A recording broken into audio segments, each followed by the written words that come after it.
Hello students, and welcome you all again to this video lecture series on chapter Introduction to Powder Metallurgy. Up till now we have covered some typical powder metallurgy applications such as self-lubricated bearing friction material with their flow charts. In last video lecture we have seen the cemented carbide cutting tool, its introduction, properties and types of cemented carbide cutting tool we have seen. In today's lecture we will see the manufacturing process of cemented carbide cutting tool by using powder metallurgy, as well as we will discuss more about the carbide cutting tool in detail. So the manufacturing process for this carbide cutting tool includes the powder preparation, secondly the mixing and blending of this powder, thirdly the pressing and forming of this powder, next sintering process, and next surface treatments or surface finishing operations, and lastly the quality control, or it can be also said as testing and inspection. And finally you will get a final product. The final products as shown in this figure, you can observe the cemented carbide cutting tools. They can be formed in various shapes. So the basic flow chart is shown in this diagram. It includes firstly the tungsten powder to be prepared by using the powder production methods such as mechanical method, electrical method and atomization method. Any one of the method you can use for this. Next, the tungsten and carbon powder are mixed in the carburizer, and that prepared powder, in that prepared powder you can add the cobalt or other powders for as a additives. Nextly, in a ball milling blending operation can be done, and after blending, that compaction of the powder is done to get the green compact. That green compact is then sintered. That sintering type is a liquid phase sintering in a vacuum furnace. After sintering you will get a firm strong component which can be given for the further secondary operations such as coating or grinding. After that you will get the final finished insert to be used. So that is the general flow chart. This will be also discussed in another video as well. So in this video just two things we are going to cover, that is inserts for the metal cutting and insert coating. What is insert coating? So after this all the coating and insert preparation after final production of the powder metallurgy component uh, carbide cutting tool, these two things are there. There is inserts for metal cutting. So the carbide is more expensive per unit than other typical tool materials. That's why it is more brittle and making it susceptible to the chipping and breaking.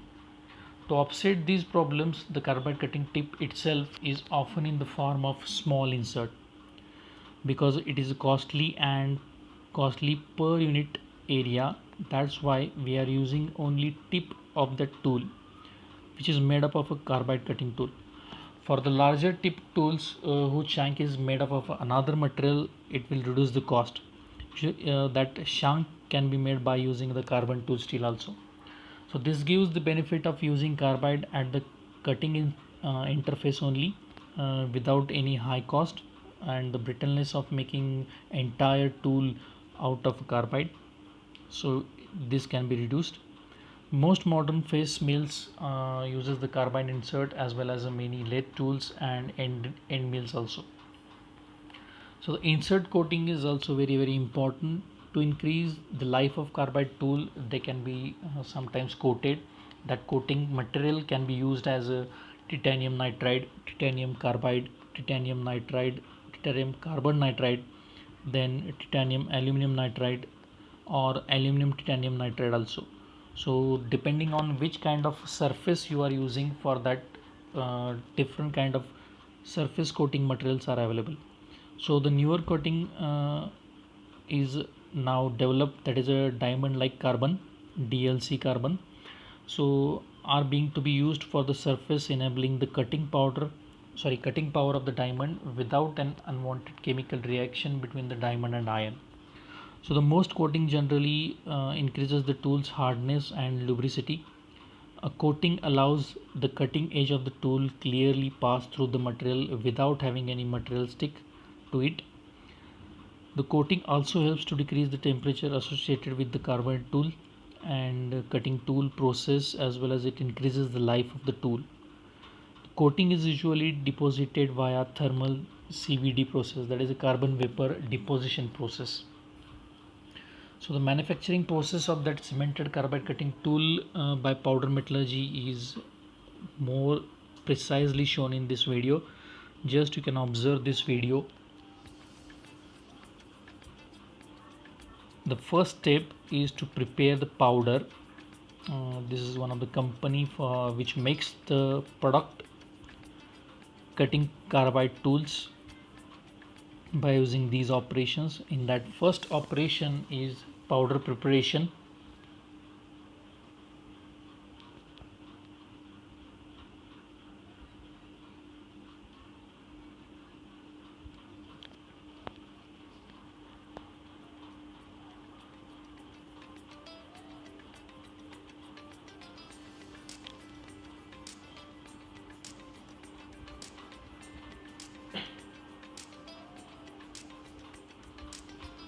So from this extraction of ores you can get the tungsten and carbon, and from that ore you can produce the powder.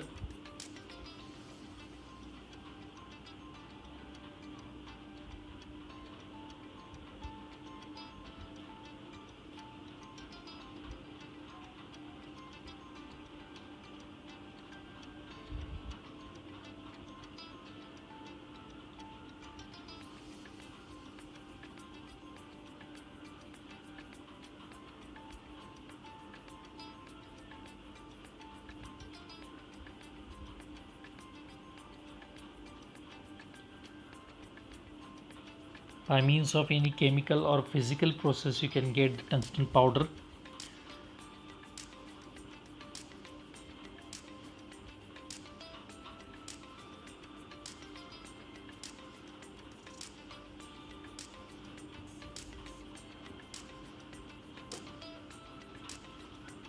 By adding the carbon, that tungsten will become a tungsten carbide under the action of heat, and in addition of tungsten carbide you can add titanium carbide or titanium also.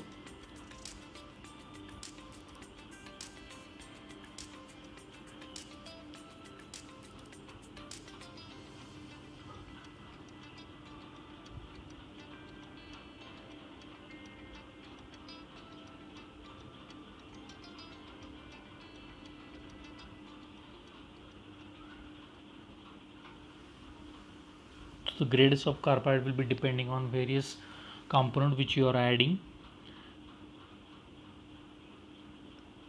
After mixing that, next step is pressing operation, that is application of a pressure over the powder so that you will get the green compact.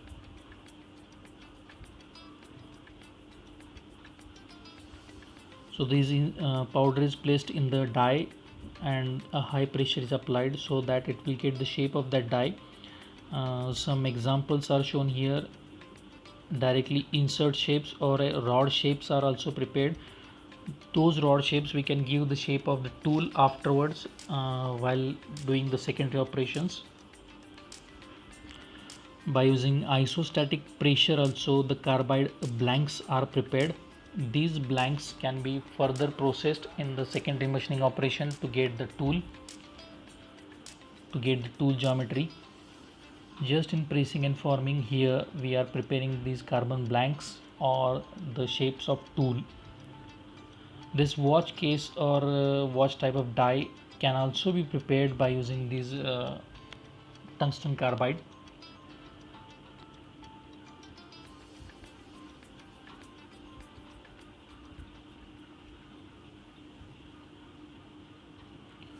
After this, next step is a sintering process.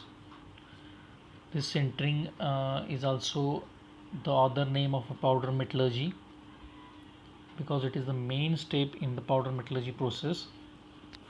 It includes the preheating, heating and cooling sections.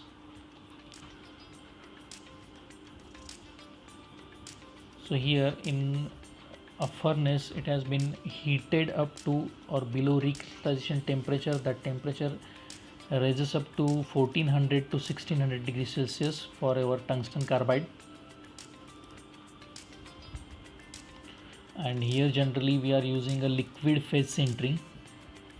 few amount of tungsten carbide can be formed into liquid phase. That's why they are called as a liquid phase sintering. After that, secondary operations such as this kind of machining and coating can be done. So whatever carbon blanks we have prepared previously, these carbon blanks are now given the shape of the tool. The cutting edges can be formed over that. Again, the surface treatments such as grinding, polishing, erasing and honing, edge preparation, sandblasting, galvanizing, coating can be done over the tools.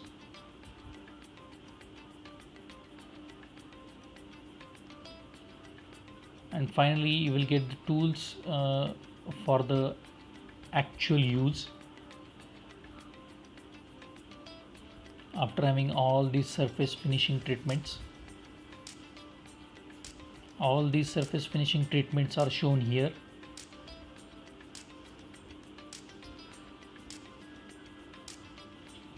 After that, next step is a coating. So for the optimized tool operation and enhanced life of that tool, we are doing the coating operation. Depending on which type of cutting operation, on which type of material you are doing the cutting operation, those coating materials are dependent. And at the enhanced temperature, you can apply the coating over the tools for improving their life and good wear resistance.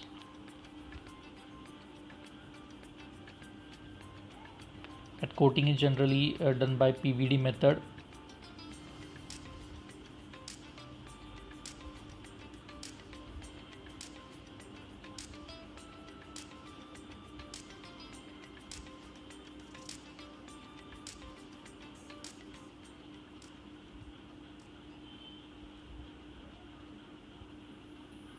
And finally, you will get your finished product by using a powder metallurgy, that is cemented carbide cutting tools, which are used for cutting operations, and that can be tested and that can be have the measurements for their quality control in the last phase.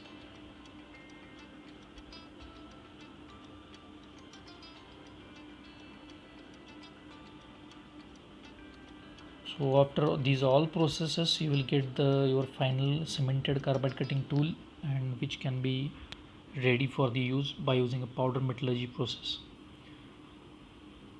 This is regarding cemented carbide cutting tool. Thanks for watching.